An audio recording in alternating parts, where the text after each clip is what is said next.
Começa agora o programa Integração 5.0, o seu novo canal de comunicação do Encontro Indústria Porto.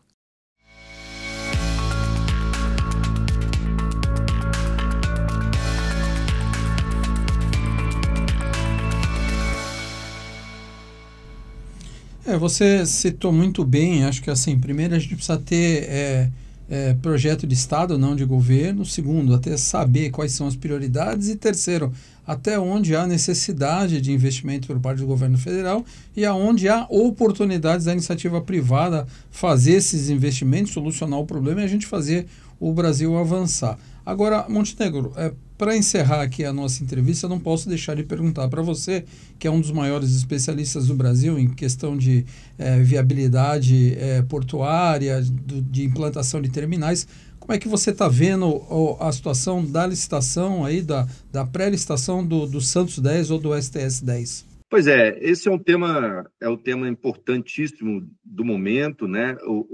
Nós identificamos, André, desde 2019, só voltando, dando um passo atrás, assim, o Porto de Santos experimentou uma ampliação de capacidade em 2013, com a entrada de dois grandes investimentos, que foi o investimento do terminal BTP e do terminal Deep World. Isso nós estamos falando de capacidade para movimentação de contêineres, que é importantíssimo no Porto de Santos, porque a indústria nacional está muito concentrada ali no raio de influência, né, na área de influência do Porto de Santos.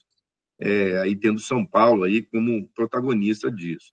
Então, o container teve essa ampliação de capacidade e a gente identifica, isso trouxe resultados para a eficiência, para a redução de custo para o usuário, com um indicador muito importante, que é o indicador das filas, né?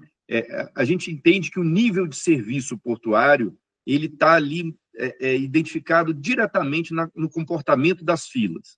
Então, o que aconteceu em Santos, de 2013 até 2019, essas filas vieram numa linha decrescente e nós caímos aí de cerca de 25 horas de espera por navio de contêiner para um mínimo, que foi o benchmark assim, do resultado, que foi em 2019, que foi 8,9 horas.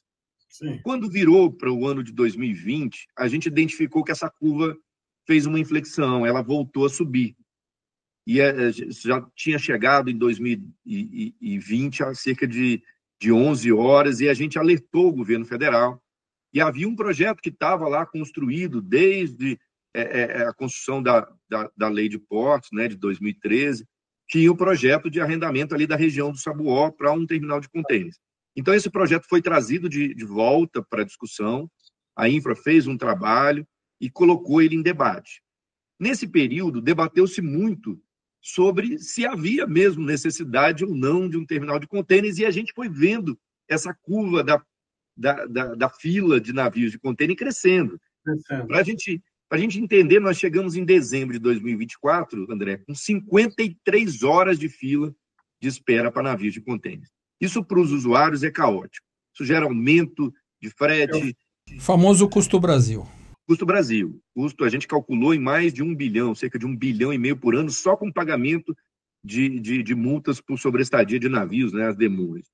Então, assim, um prejuízo enorme para o país, um prejuízo para todos. Então, o projeto se tornou urgente. É aquela discussão, assim, se a gente faz um planejamento efetivo, talvez a gente não tivesse chegado nesse ponto. O assunto vinha sendo conduzido muito bem, e vinha andando muito bem, até que uma discussão entre várias que já ocorreram nesse processo, mas uma discussão sobre concentração de mercado veio à tona agora, mais recentemente, com uma proposição da ANTAQ de impedir que os players que têm já investimento no Porto de Santos pudessem participar do leilão. André, isso não é comum no mundo. Pode acontecer em um caso e outro, em questões muito extremas, ou quando você entende que o serviço que está sendo prestado é muito ruim. Então, você diz o seguinte: olha, não quero que os investidores que estão aqui, nem que eles tenham prioridade, mas muito menos que eles participem. Assim. Isso só acontece em casos extremos, quando você realmente quer fazer ali um choque de eficiência, porque a coisa não está bem. Que não é o caso de Santos. Assim, o que você precisa é de mais. Ao contrário, até, né? A turma está segurando lá esse abacaxi com muita qualidade. Então, em geral, no mundo, o modelo nosso, né, que a gente adota, é o modelo regular no mundo inteiro, que é o modelo landlord. A autoridade portuária, que é, vamos dizer, o coordenador desse condomínio, chama os investidores e diz: olha, eu vou ampliar a capacidade, identifiquei que isso é necessário e convido vocês a avaliar esse investimento comigo. Isso é o normal no mundo inteiro. Sim. Quando você tem uma preocupação de concentração, há diversos remédios possíveis. Assim, em geral, no mundo, o que se adota é um acompanhamento desse contrato para verificar se esse poder, talvez essa hipótese de poder de mercado possa se configurar em alguma atitude anticoncorrencial. Então, se acompanha, e a gente tem uma agência reguladora especializada e tem um órgão antitrust, né? A gente tem o CAD, são especializados e reconhecidos para isso. Uma segunda possibilidade que poderia se adotar num caso mais extremo é dizer o seguinte: olha, então eu quero que você desinvista do ativo que você já tem, que eu vou dar outro encaminhamento para aquilo, ou então eu quero necessariamente diversificar essa competição. A questão é que a ANTAQ propôs a eliminação de participantes. Isso traz um risco jurídico para o processo enorme. A gente já apresentou, tanto na ANTAQ quanto no Tribunal de Contas, em todos os fóruns que a gente tem discutido no Congresso Nacional, vários elementos que mostram que a gente não precisa ter essa preocupação, e eu rapidamente aqui vou te trazer 3 deles. O primeiro é o seguinte: a gente fala de concentração, e às vezes a gente fala alguns números, tem 20%, 30%, 40% de concentração, e a gente não tem muita noção do que significa isso. A gente pega de outros setores e tal. Mas quando eu pego em Santos, a movimentação de Santos do ano passado foi 4.800.000 teus. Se eu falar 40%, eu estou dizendo que eu não quero ter um terminal que concentre mais de 40%, eu estou dizendo que eu não quero um terminal que movimente mais de 2 milhões de teus em Santos. Isso é um absurdo. Um terminal de 2 milhões de teus é um terminal pequeno.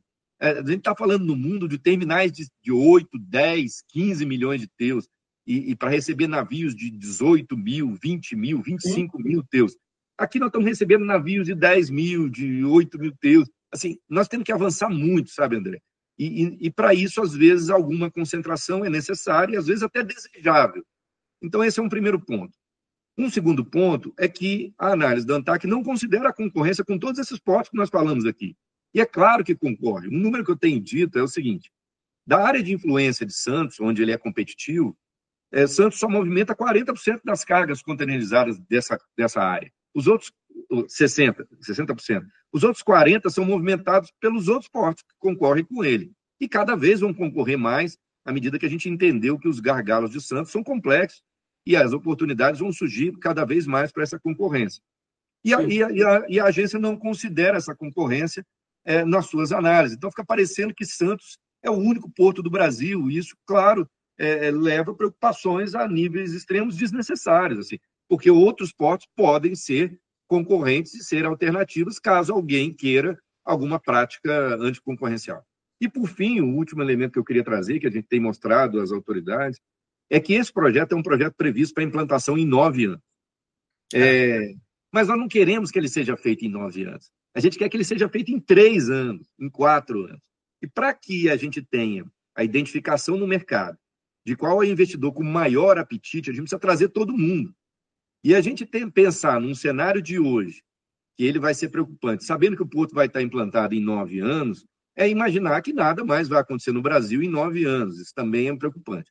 Então, a gente quer que todos concorram, porque a gente pode fazer a escolha ótima, né? E, além disso, a competição traz valores de outorga, né? Porque o leilão é pela outorga, que são muito importantes para que Santos resolva os seus gargalos.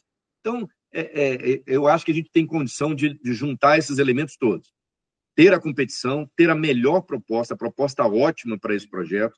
Quando a gente elimina os incumbentes, quem já opera no Porto de Santos, a gente tira no mínimo 3 dos principais, 4, né? 4 dos principais players mundiais de operação de contêiner, que é a Maersk, né? A IPM, a TAL, a MSC, a CMA, a CGM e a DP World. Assim, são gigantes do mundo que você está excluindo do processo concorrencial e nessa escolha ótima. Então, o que a gente tem dito é o seguinte: até para evitar questões judiciais e que atrasem ainda mais esse processo, que o processo seja aberto. E se houver realmente, identificado pelo órgão antitrust, alguma preocupação de concentração, que ele já falou, inclusive num painel no Tribunal de Contas, que não via essa preocupação, mas caso exista, há uma alternativa dada pela própria agência reguladora de que o ganhador faça o desinvestimento do ativo que já tem, e aí a gente segue com esse projeto que é importantíssimo. Esse é o panorama desse projeto. Há uma expectativa muito grande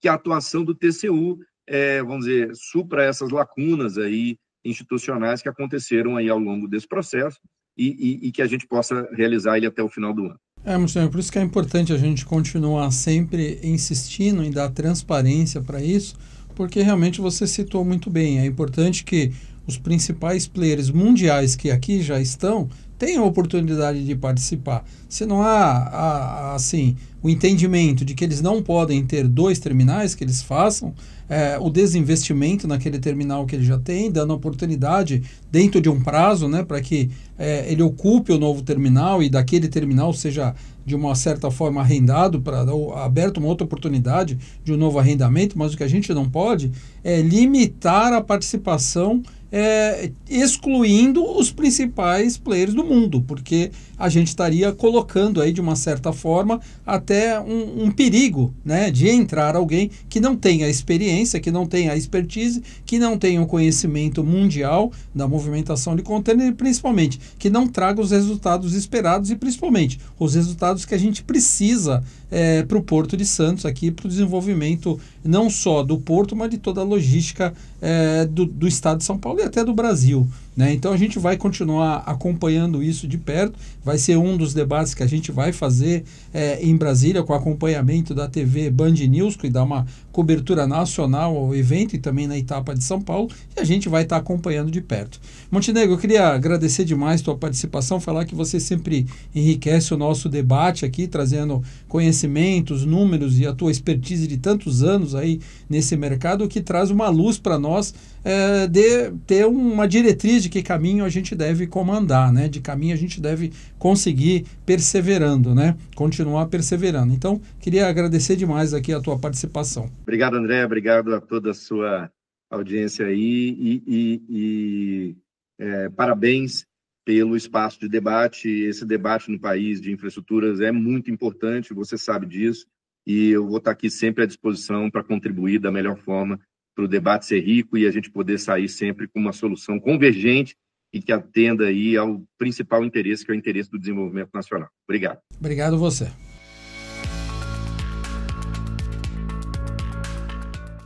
O Porto de Santos vai usar a inteligência artificial para combater o descarte irregular de resíduos. O projeto nasceu de uma ideia desenvolvida no ESG Challenge 2024 e prevê um sistema que combina câmeras de alta precisão com algoritmos de IA para identificar, classificar e localizar diferentes tipos de resíduos nas águas do porto, como manchas de óleo, plásticos, metais e até materiais orgânicos. O projeto piloto já recebeu o aval da Autoridade Portuária de Santos e verba da Fundação Senep, mas ainda não tem data para começar a funcionar. Não deixe de acompanhar todas as edições do Integração 5.0, toda sexta-feira, aqui mesmo no canal do Encontro Indústria Porto. Fique agora com as últimas notícias no Momento do Jornal Portuário, com o jornalista Luiz Cláudio. E não se esqueça, faça sua inscrição, ative todas as notificações e fique por dentro do que acontece de mais importante nas indústrias e nos portos do Brasil.